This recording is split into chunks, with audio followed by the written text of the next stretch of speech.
बहुत समय पहले की बात है। सरयू नदी के किनारे अयोध्या नाम का एक सुंदर राज्य था।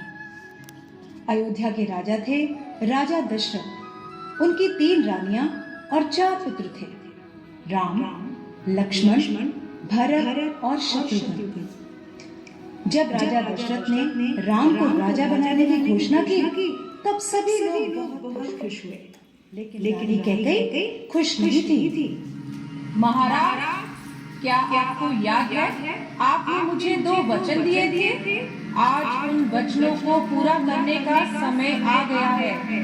मेरा पुत्र भरत राजा बने और राम 14 वर्ष के वनवास को जाए। राजा दशरथ की आज्ञा पाकर राम और लक्ष्मण सीता के साथ 14 वर्ष के वनवास के लिए चले गए। पंचवटी में सीता माता ने एक सुनहरे रंग के मृग को देखा। रंग सुनहरा मृग अति सुंदर, सीता मन को भाए, कोई जाए इस मृग को अति शीघ्र ले आए। सीता माता की इस बात को सुनकर श्री राम मृग की खोज में जंगल की ओर निकल गए। बहुत देर हो गई, प्रभु राम अभी तक लौटे नहीं। लक्ष्मण, लक्ष्मण, हे सीते, हे सीते।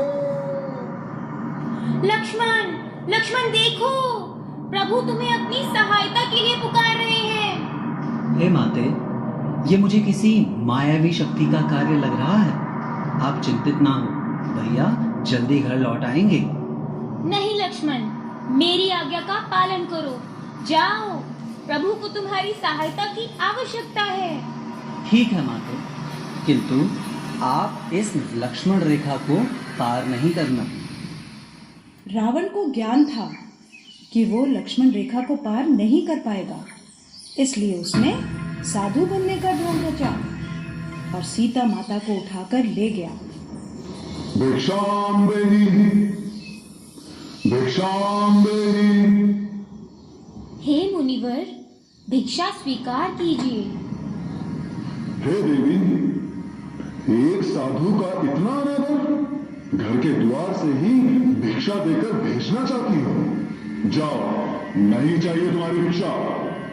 नहीं नहीं मुनिवर, रुकिए, मैं आती हूँ।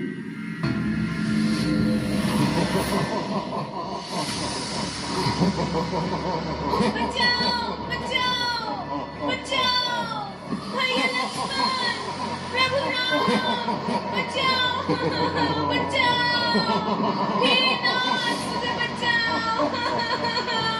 यह धर्मी पापी रावण मुझे उठाकर ले जा रहा है, बचाओ। राम और लक्ष्मण सीता माता को कुटिया में ना पाकर बहुत चिंतित हुए और उनकी खोज में निकल गए।